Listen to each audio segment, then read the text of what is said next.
Welcome back to my channel Arusuvai cooking. நாம் இன்றைக்கி ரசகுல்லா எப்படி பண்ணுறதுன்னு தான் பார்க்க போகிறோம். வாங்க பார்க்கலாம். இன்றைக்கி நான் 1/2 லிட்டர் பால் எடுத்திருக்கேன். இது காய்ச்சின பால் தான். வீட்டில் பால் இருந்துச்சு. சரி அதில் என்ன பண்ணுறதுன்னு எனக்கு தெரியல. சரி ரசகுல்லா பண்ணலான்னு தோணுச்சு. அதுதான் நான் ஒரு குட்டி எலுமிச்சை பழத்தை எடுத்து புழிஞ்சு வச்சுருக்கேன்.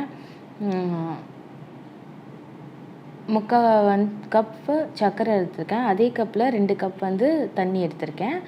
இப்போ நான் காய்ச்சின பால் எடுத்துட்டு லைட்டாக சூடு மட்டும் பண்ணேன். சூடு பண்ணிவிட்டு நான் அந்த எலுமிச்சைப்பழம் சாறை இதில் சேர்த்துக்கிட்டேன். சேர்த்த உடனேவே நம்மளுக்கு அந்த முறியும் இல்லை பால், அந்த மாதிரி முறிய ஆரம்பிச்சிச்சு.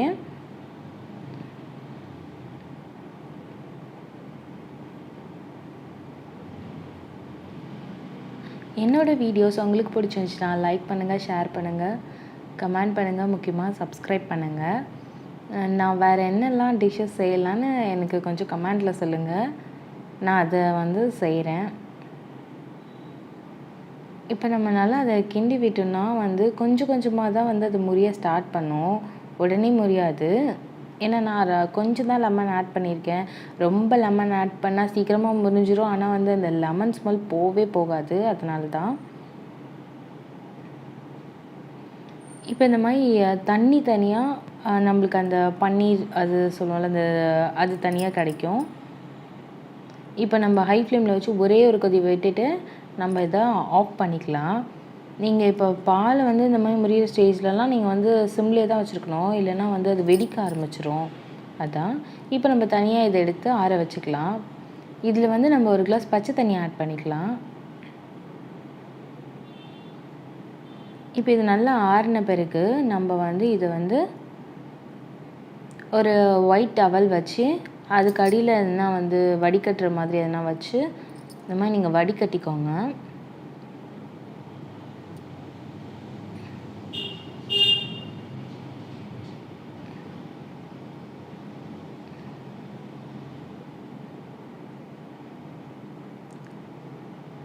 இந்த மாதிரி நல்லா ஒட்ட புழிஞ்சிக்கோங்க.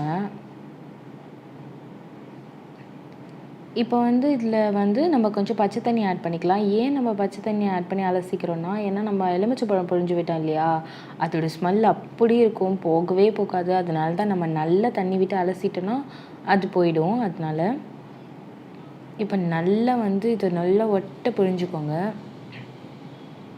நல்லா ஃபோர்ஸ் கொடுத்து புழிங்க.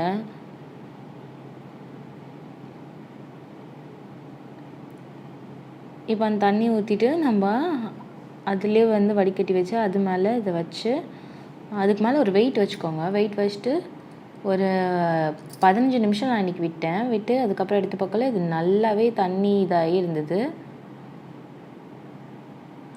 நம்மளுக்கு முக்கியமாக அதில் ஒரு பொட்டு தண்ணி கூட இருக்கக்கூடாது, நல்லா வடிஞ்சிருக்கணும். அப்போ தான் நம்மளுக்கு ரசகுல்லா நல்லா சாஃப்டாக நல்லா உள்ள வரைக்கும் சாறு இறங்கி சூப்பராக கிடைக்கும். இப்போ நம்ம இதை நல்லா இந்த மாதிரி கையால் பிசைஞ்சு விட்டுக்கணும். நம்மளுக்கு எவ்வளோக்கு எவ்வளோ இந்த மாதிரி பிசைகிறோமோ அவ்வளோக்கு எவ்வளோ நம்மளுக்கு ரசகுல்லா நல்லா சாஃப்டாக சூப்பராக வரும்.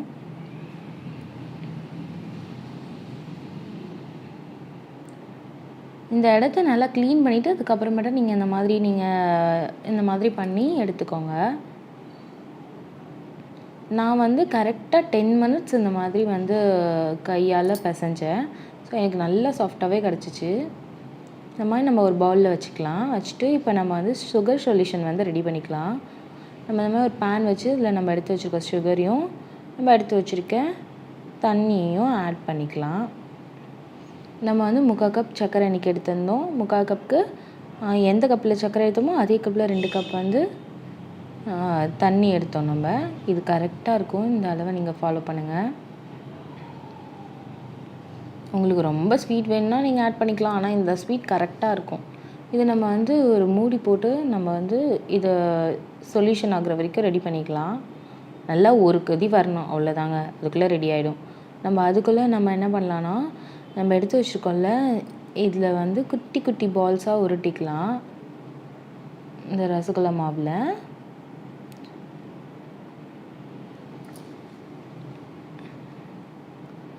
இந்த மாதிரி நம்மளுக்கு எந்த ஷேப்பில் வேணுமோ அதில் அழகாக வந்து நம்ம குட்டி குட்டியாக உருண்டை பிடிச்சி எடுத்துக்கலாம். ஏன்னா இதை நம்ம தண்ணிக்குள்ளே போட்ட பிறகு, அதாவது சுகர் சொல்யூஷனில் போட்ட பிறகு இது நல்லா பெருசாகிடும். இப்போ நம்ம சுகர் சொல்யூஷன் நல்லா ரெடி ஆகிட்டு வந்த பிறகு நம்ம இதே மாதிரி கொஞ்சம் ஒன்று ஒன்றா ஆட் பண்ணிக்கலாம். நம்ம ஆட் பண்ணி கொஞ்ச நேரத்துலேயே இது கொஞ்சம் பெருசாக வரும் அந்த பால்லாம். இதை நம்ம இன்னும் நல்லா கொதிக்க வைக்கக்குள்ளே நல்லா பெருசாக வந்துடும்.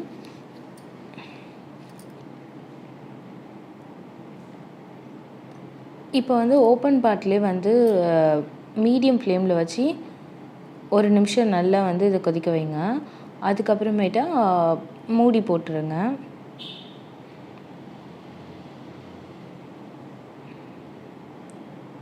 ரசகுல்லா ரெடி பண்ணுறது ரொம்பவே ஈஸி. நான் முன்னாடிலாம் ஐயோ ரசகுல்லா பண்ணணுமா ரொம்ப கஷ்டமாக இருக்கும் அப்படிலாம் யோசிப்பேன். ஆனால் எனக்கு பண்ண இது எனக்கு ரொம்ப ஈஸியான ஸ்வீட் எதுன்னு கேட்டால் அது ரசகுல்லா தான். இந்த மாதிரி நம்ம மூடி போட்டு மூடி வச்சுட்டு அதுக்கப்புறமேட்டா ஒரு 4 மந்த்ஸ் கழிச்சு நம்ம திறந்து பார்த்தோன்னா நம்மளுக்கு ரசகுல்லாலாம் நம்ம போட்ட சைஸை விட டபுள் மடங்கு ஆகிடும். சூப்பராக ரெடி ஆகிடும். இப்போ பாருங்கள், நான் பிளேட்டிங் பண்ணி வச்சுருக்கேன். எவ்வளோ சூப்பராக இருக்குது பாருங்கள் நம்மளோட ரசகுல்லா. டேஸ்ட்டும் ரொம்ப சூப்பராக இருந்துச்சு. ஸோ நீங்களும் ஈஸியான வேலை ரசகுல்லா ட்ரை பண்ணி வீட்டில் என்ஜாய் பண்ணுங்கள் இந்த சண்டே.